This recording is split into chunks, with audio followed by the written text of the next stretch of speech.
প্রিয় দর্শক, আরও এক নতুন পর্বে আপনাদের সকলকে স্বাগত। আজকে কথা বলবো মহাযোগী শ্রী শ্রী লোকনাথ ব্রহ্মচারীর সম্পর্কে, যিনি সমস্ত বাঙালিদের কাছে বাবা লোকনাথ নামে পরিচিত। হিন্দু ধর্মের একজন শ্রদ্ধেয় সাধক ছিলেন তিনি। বাবা লোকনাথ ব্রহ্মচারীর মৃত্যু বার্ষিকী স্মরণ করে প্রত্যেক বছর 19শে জ্যৈষ্ঠ পালন করা হয় তাঁর তিরোধান দিবস। লোকনাথ ব্রহ্মচারী জন্মগ্রহণ করেছিলেন এই বাংলাতেই, কচুয়া গ্রামে 1730 খ্রিস্টাব্দে। তাঁর পিতা ছিলেন রামকানাই ঘোষাল ও মাতা কমলা দেবী। 1890 খ্রিস্টাব্দে 19শে জ্যৈষ্ঠ তিনি মানব দেহ পরিত্যাগ করেন এবং সকলকে বলে যান, আমি নেই এ কথা মনে করিও না, আমি ছিলাম, আমি আছি, আমি থাকব। রণে বনে জঙ্গলে যখনই বিপদে পড়িবে আমাকে স্মরণ করিও, আমি রক্ষা করিব।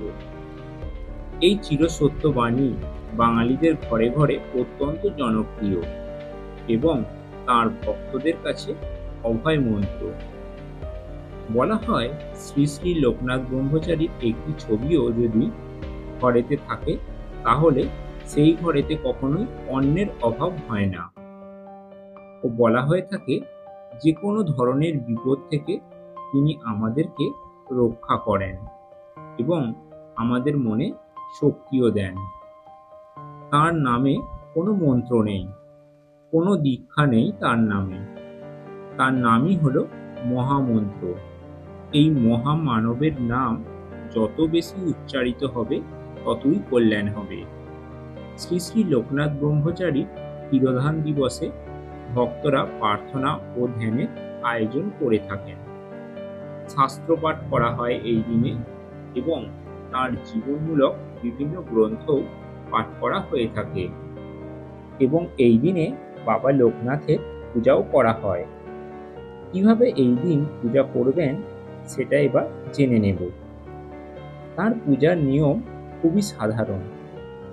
প্রথমে যে স্থানে পূজা করবেন সেই স্থানটি ভালো করে পরিষ্কার করে নেবেন, পবিত্রতা বজায় রাখবেন। নিজে স্নান করে পরিষ্কার ও শুদ্ধ বস্ত্র পরিধান করবেন।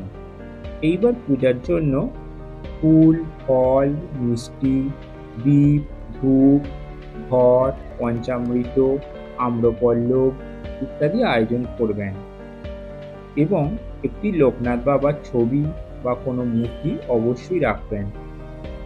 প্রথমে যে স্থানে পূজা করবেন সেই স্থানটিতে একটি সাদা রঙের বস্ত্র পেতে নেবেন। তারপর লোকনাথ বাবার ছবি বা মূর্তিটি সেই আসনে স্থাপন করুন। সাদা রঙের কোনো বস্ত্র না পেলে আপনারা হলুদ বস্ত্র ব্যবহার করতে পারেন, তবে কোনোভাবেই কালো রঙের কোনো বস্ত্র পাতবেন না। এবার পূজা শুরুর আগে আপনি আচমন করে নিন এবং এরপর বাবা লোকনাথ ব্রহ্মচারীকে আহ্বান করুন। এখানে ঘট স্থাপনা করুন। ঘটেতে গঙ্গা জল দিয়ে পূর্ণ করে তাতে পঞ্চামৃত দিয়ে একটি আম্রপল্লব তার উপর রেখে একটি শীষযুক্ত ডাব রাখুন। ঘটের গায়ে অবশ্যই স্বস্তিক চিহ্ন আঁকবেন। এরপর ধূপ দীপ প্রজ্বলন করে মন থেকে লোকনাথ বাবাকে আরাধনা করুন। প্রসাদ হিসেবে ফল মিষ্টি তাকে নিবেদন করুন। মিষ্টির মধ্যে অবশ্যই সাদা রঙের মিষ্টি নিবেদন করবেন, এমনকি চিনি, মিছরি, নকুলদানাও ইত্যাদি দিতে পারেন। এছাড়া দই চিঁড়াও পূজাতে দেয়া হয়ে থাকে। লোকনাথ বাবার পূজাতে নীল শালুক ফুলও অর্পণ করতে পারেন। এছাড়া যে কোনো ধরনের সাদা ফুল দিয়ে বাবার পূজা করা হয়ে থাকে। যেহেতু বাবা লোকনাথ ব্রহ্মচারীকে ভগবান শিবের অবতার বলে মনে করা হয়ে থাকে, তাই পূজায় অবশ্যই বেলপাতা দেবেন। অনেক ভক্ত বাবাকে তালশাঁসও নিবেদন করে থাকেন। এইভাবে পূজা শেষের পর পূজার প্রসাদ সকলের মধ্যে বিতরণ করুন। বাচ্চাদেরকে অবশ্যই প্রসাদ বিতরণ করবেন। তো প্রিয় দর্শক, আজকের পর্বের আলোচনা এখানেই শেষ করলাম। ভিডিওটি ভালো লাগলে অবশ্যই লাইক, শেয়ার, কমেন্ট করুন এবং চ্যানেলে নতুন হয়ে থাকলে চ্যানেলটি সাবস্ক্রাইব করে রাখুন।